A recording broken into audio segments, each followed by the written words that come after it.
ऋषिका शर्मा जी। सीताराम महाराज। महाराज जी राधे राधे। महाराज जी, आप जब से जीवन में आए जीवन पूरा ही बदल गया। जब से आपको सुनना शुरू किया तब से राम नाम जप करती हूँ। थोड़े समय पहले सपने में आदेश मिला कि राम नाम जपने का, तब से बल और तब से प्रयासरत हूँ। महाराज जी, मुझे शादी करने में कोई रुचि नहीं है। और महाराज जी, आप कह रहे हैं कि आप हनुमान जी को याद रख के जीना चाहते हैं और किसी और से मोह नहीं रखना चाहते। महाराज जी, अब मैं मेरी अपनी माँ के साथ रहती हूँ, क्या निर्णय लूं महाराज हाँ, जी इसके लिए बच्चा व्यवस्था चाहिए कि आप एक सुरक्षित वातावरण में रहें। कुसंग जहाँ ना हो, तो सबसे ज़्यादा सुरक्षित अपना घर है। यदि हम अपने परिवार से घिरे हुए रहें और मोबाइल का दुरुपयोग ना करें, मोबाइल से भी कुसंग होता है, और अपनी मन और इंद्रियों को भगवान में लगावें तो अच्छी बात है। यदि आपको गृहस्थी में नहीं जाना तो हमारे भगवान ने दो मार्ग बनाए हैं, एक निवृत्ति और एक प्रवृत्ति। प्रवृत्ति में गृहस्थी मार्ग से जाकर भगवान की प्राप्ति करना है और निवृत्ति में विरक्त होकर भगवान की प्राप्ति करना है। मानो कि आप ये गृहस्थी के वस्त्र त्याग दिए, सन्यास के वस्त्र ले लिए। विरक्ति का तात्पर्य अंदर से अनासक्त होकर भगवान के भजन में रत रहना। तो आप अपने मम्मी पापा परिवार के बीच में रहिए और खूब भजन कीजिए, मत कीजिए ब्याह। बहुत अच्छी बात है। कोई गंदा व्यवहार ना होना चाहिए, तभी जीवन निर्वाह हो पाएगा, नहीं तो फिर विचलित हो जाओगे। बहुत बड़ा जीवन है, बहुत बड़ा जीवन। मान लो मोबाइल से गंदा संग हो गया, या किसी स्त्री का गंदा संग हो गया, या किसी पुरुष का गंदा संग हो गया, तो भ्रष्ट होने के चांस है, मार्ग से गिर जाने के चांस है। यदि कुसंग न हो तो फिर हमारा जीवन भगवान का भजन करते हुए पवित्र निर्वाह हो सकता है। अब ब्याह भी नहीं किया और चरित्र भी सही नहीं, तो फिर तो बहुत कूड़ा जीवन हो जाएगा। इसलिए ब्रह्मचर्य से रहना है तो फिर पूरा ब्रह्मचर्य से रहना है। खान पान संयम नियम अपने को एक सन्यासी स्वरूप में अंदर से चिंतन करना है, और सांसारिक श्रृंगार नहीं करना। वो उचित वस्त्र, सात्विक वेशभूषा, श्रृंगार रहित जीवन, और खूब भजन करो तो निर्वाह हो जाएगा, और इसी जन्म में भगवान की प्राप्ति हो जाए, अच्छी बात है। कार्तिकेय दीक्षित जी, यूएस। राधे राधे, जय श्री राम। राधे राधे महाराज जी। महाराज जी, नर का नारायण से मिलन कब होता है? उसका आत्मसमर्पण प्रथम और अंतिम लक्ष्य क्या है? क्या संकेत हैं कि हम सही जगह पे पहुंच चुके हैं महाराज? देखो, प्रथम संकेत तो हमें मनुष्य शरीर मिला, ये भगवान की विशिष्ट कृपा है। दुर्लभो मानुषो देहो देही नाम क्षणभंगुरः तत्रापि दुर्लभम मन्येत वैकुंठ प्रिय दर्शनम। महाराज निमि जी कह रहे हैं कि सबसे दुर्लभ बात है मनुष्य का शरीर मिलना, पर है क्षणभंगुर, कभी भी नष्ट हो सकता है। इस क्षणभंगुर शरीर में भगवान के प्रेमी महात्माओं का मिलना, ये अत्यंत दुर्लभ है।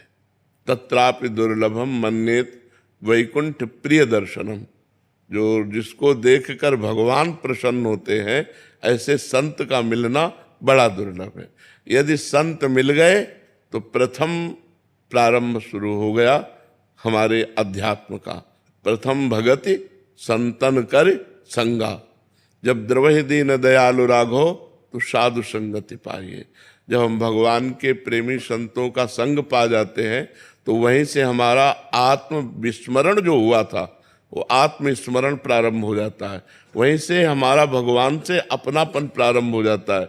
वहीं से हमारे विकार छूटने लगते हैं। वहीं से हमारे देह भाव में कुल्हाड़ चलने लगती है, विवेक की कुल्हाड़ देह भाव में चलने लगती है। और जैसे जैसे हमारा देह भाव छूटा, सांसारिक चिंतन छूटा, और भगवान का निरंतर चिंतन और भगवद अर्पित आचरण, तदर्पिता अखिलाचारिता तद्स्मरणेन परम व्याकुलते थे। समस्त आचरण भगवान को समर्पित और भगवान का एक क्षण के लिए भी विस्मरण असह्य हो जाए तो समझ लेना चाहिए हमारा जीवन भगवत मार्ग में अग्रसर हो रहा है। और जब भगवान के सिवा न बाहर कोई दिखे न अंदर कोई दिखे तो समझे अब हमारा काम हो गया। जब बाहर भी जड़ चैतन्य में वासुदेवा सर्वमिति समहात्मा सुदुर्लभा सर्वत्र भगवान वासुदेव विराजमान है। वासना वासुदेवस्य वासितम भुवनत्रयम सर्वभूत निवासोस्मि वासुदेव नमोस्तुते। भगवान वासुदेव की ही इच्छा से ये समस्त जगत का वास हुआ और इस जगत में जो बसा वो भी वासुदेव ही है, वासुदेव के सिवा कोई नहीं है। ऐसे मैं वासुदेव को नमस्कार करता हूँ। जब बाहर वासुदेव और भीतर वासुदेव दोनों जगह एक ही भगवान नजर आने लगे, समझ लेना चाहिए अब हमारा अंतिम जन्म है। अगर जन्म भी होगा तो भगवत पार्षद के रूप में होगा, कर्म बंधन के रूप में नहीं। चारू जी दिल्ली से। राधे राधे महाराज जी। महाराज जी, जब तक गुरु का साक्षात्कार न हो तब तक हम अपने नाम जप किस प्रकार और क्या करें? जो भगवान का नाम प्रिय हो खूब नाम जप करो, नाम ही गुरु है। आप राम राम जप रहे हो, राम नाम ही गुरु है। वो आपको गुरु से मिला देगा, भगवान से मिला देगा, आपके अंदर ज्ञान पैदा कर देगा, सब कुछ हो जाएगा। नाम पकड़ लो, हम खुली बात कहते हैं, नाम पकड़ लो, तुम्हारा परम मंगल हो जाएगा। हमारे खुद 3 माया के बंधन है, कंचन कामिनी कीर्ति। हमारे अंदर कंचन का लोभ है या कामिनी का लोभ है या मान प्रतिष्ठा का लोभ है, तो हमारा ज्ञान किस काम का रहा? तो हम ये कहते हैं नाम जप करो। नाम जप से ही जो ज्ञान प्रकट होगा वो माया का नाश करेगा। पढ़े लिखे ज्ञान से माया का नाश नहीं होता। माया का नाश होता है भजन करने से। वारि मथे घृत होए बरु सिकता ते बरु तेल, बिनु हरि भजन भवतरी या सिद्धांत पेल। पानी मथने से भले घी निकल आवे, असंभव। बालू पेरने से भले तेल निकल आवे, असंभव। ये असंभव संभव भले हो जाए, लेकिन बिना भगवान का भजन किए कोई संसार से नहीं तर सकता। इसलिए पहले आचरण सुधारो। भजन करना है तो भोजन सुधारो, संग सुधारो, देखना सुनना बोलना कंट्रोल में करो। देखना कंट्रोल में करो, बोलना कंट्रोल में करो। पवित्र बोलो, मृदु बोलो, सत्य बोलो, अच्छी बातें सुनो, अच्छे भाव से देखो, तो आपका भजन बनने लगेगा। अब जो मनावे सो खा रहे, जो मनावे सो कर रहे, और फिर डिप्रेशन में जा रहे, कर रहे, नाना प्रकार के चिंता भय उद्वेग से परेशान है। हम कह रहे नाम जप के देखो, अगर आपका सब ठीक ना हो जाए तो बताना, क्योंकि हम लोग पूरा जीवन यही करते आए हैं। भगवान के भरोसे हो के भगवान का नाम जप करके ही तो इस माया पर विजय प्राप्त की जा सकती, कोई खिलवाड़ नहीं है। एक दिन भी आप असंग नहीं रह सकते, कुछ ना कुछ चाहिए, कोई ना कोई चाहिए, चाहे नशा, चाहे कोई शरीर, चाहे कोई भोग। एक दिन भी असंग नहीं रह सकते। और पूरे जीवन महात्मा असंग रहता है, ना कोई नशा, ना कोई व्यभिचार, ना किसी से संपर्क, ना कोई दोस्त, ना कोई मित्र, ना कोई फ्रेंड। तो क्या, क्यों? उस सच्चिदानंद भगवान के नाम के ही बल से। नहीं, ऐसे खिलवाड़ नहीं है।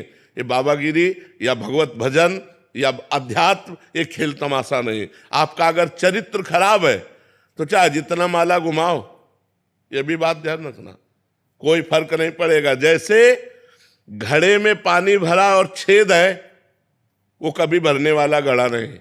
छेद बंद कर दो और एक एक बूंद डालो, एक एक बूंद, घड़ा भर जाएगा। थोड़ा भजन है लेकिन चरित्र बढ़िया है, भोजन बढ़िया है, आपका व्यवहार बढ़िया है, भगवान प्रसन्न हो जाएंगे। केवल माला घूम रहा है, बेईमानी और गंदे आचरण और ये सब कुछ नहीं होने वाला इससे, ये बात समझ लो। इसलिए भगवान का नाम जप करो। भगवान का नाम ही गुरु है। वो आपको संत से मिला देगा, वो आपको भगवान से मिला देगा, वो आपके अंदर ज्ञान प्रकट कर देगा। पर नाम जप करते रहो। नाम जप से आज कलयुग में दूसरा साधन सफल नहीं है, पक्की बात समझ लो। कृतयुगम ध्यायते विष्णुम त्रेतायाम यजते मखई द्वापरे परिचर्यायाम कलौ तद्धर कीर्तनात्। सतयुग में ध्यान के द्वारा, त्रेता में यज्ञ के द्वारा, द्वापर में पूजा के द्वारा भगवान की प्राप्ति होती है। कलयुग में भगवान के नाम जप से भगवान की प्राप्ति होती है। युग धर्म का प्रभाव है। कलयुग केवल नाम आधारा, सुमिर सुमिर नर उतर ही पारा। इसलिए खूब नाम जप करो, जो नाम प्रिय लगे तुम्हें वो नाम जप करो। जब गुरु मंत्र ले लो तो जो गुरु जी नाम मंत्र दे वो जपो। खूब अगर मस्ती चाहते हो तो नाम जप करो, गंदे आचरण छोड़ो। अपने मन पर शासन करो, अपनी इंद्रियों पर शासन करो, अपनी जबान पे शासन करो। ये मुर्गा मुर्गी खाओगे और इधर उधर गंदे आचरण करोगे भाई, तो साधु समागम का कोई लाभ नहीं ले पाओगे। आए हो तो शराब पीना, मांस खाना, व्यभिचार करना, पराई बहन बेटियों से, ये बंद करो तो तुम्हारा जीवन आनंदमय होगा। नहीं तो चाहे जितने संतों का संग करो, चाहे जितना माला घुमाओ, वो बात बनेगी नहीं। जब तक आचरण पवित्र नहीं होंगे, भोजन पवित्र नहीं होगा।